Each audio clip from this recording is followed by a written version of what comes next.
Voilà. Alors, pourquoi on vous a demandé de venir ce soir? D'abord, premièrement, parce qu'il y a eu les congés entre-temps, et qu'entre-temps aussi, on a eu le rapport du commissaire enquêteur. Donc, comme on ne s'était pas revu depuis, on voulait vous faire un point là-dessus, mais surtout sur l'état d'avancée du dossier, puisque, comme on le dit dans l'invitation, vous savez que, malheureusement, vendredi 2 octobre, au Conseil de communauté, nous allons donc passer au vote, et c'est la séance plénière qui tranchera sur oui ou non, tunnel ou pas tunnel. Bon.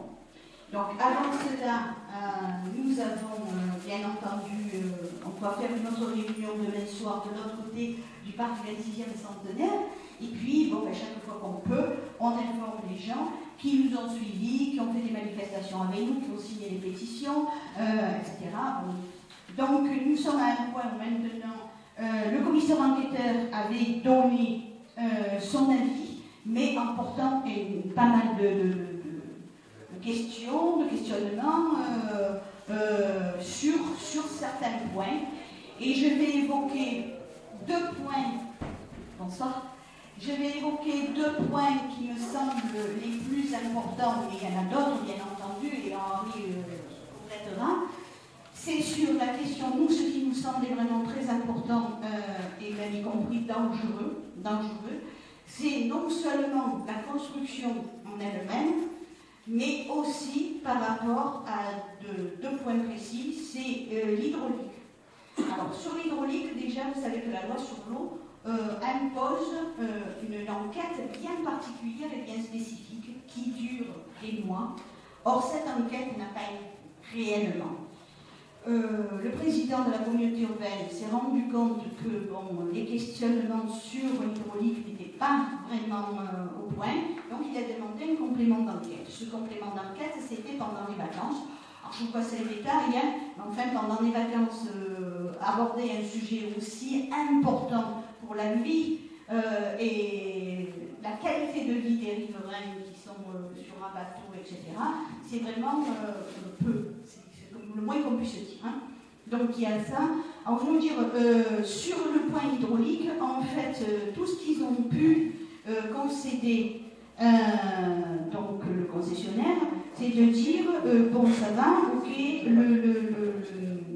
le rond-point, on ne le laisse, on ne va pas faire les fameuses cheminées au milieu.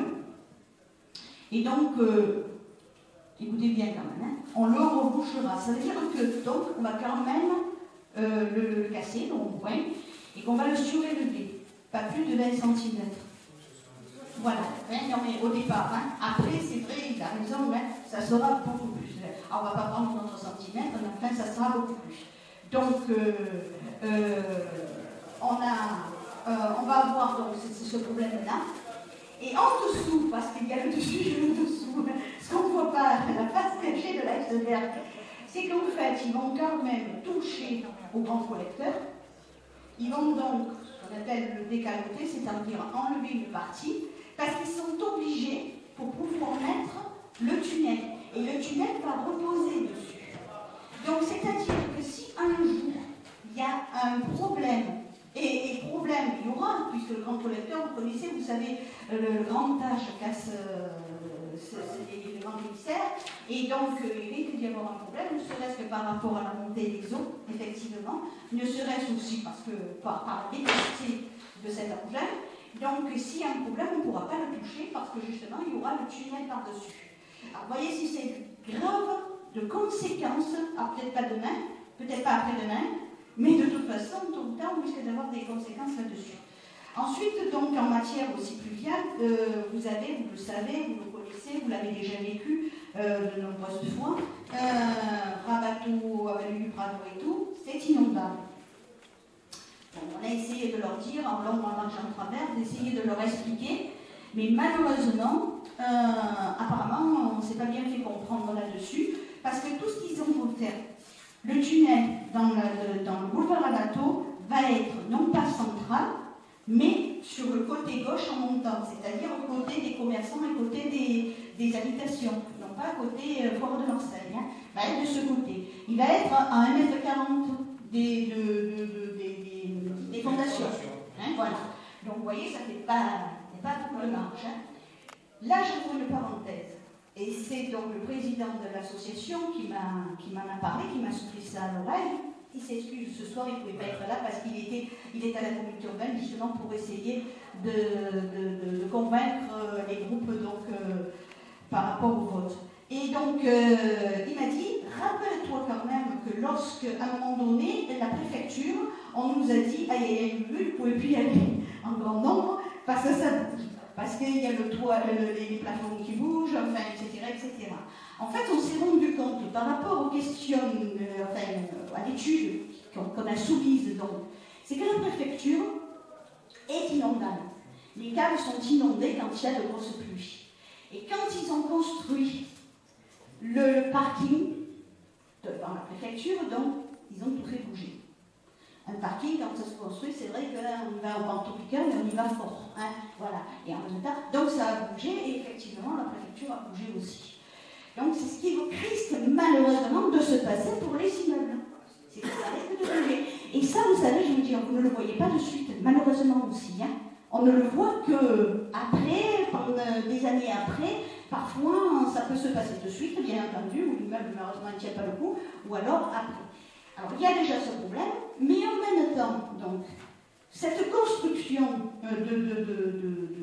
du tunnel va faire barrage, béton, hein, donc c'est vraiment barrage à ce qui avant se passait lorsqu'il y avait inondation, c'est-à-dire que l'eau coulait, et donc malgré tout, ça inondait le bar à bateau et tout, mais là, par contre, ça fait complètement barrage.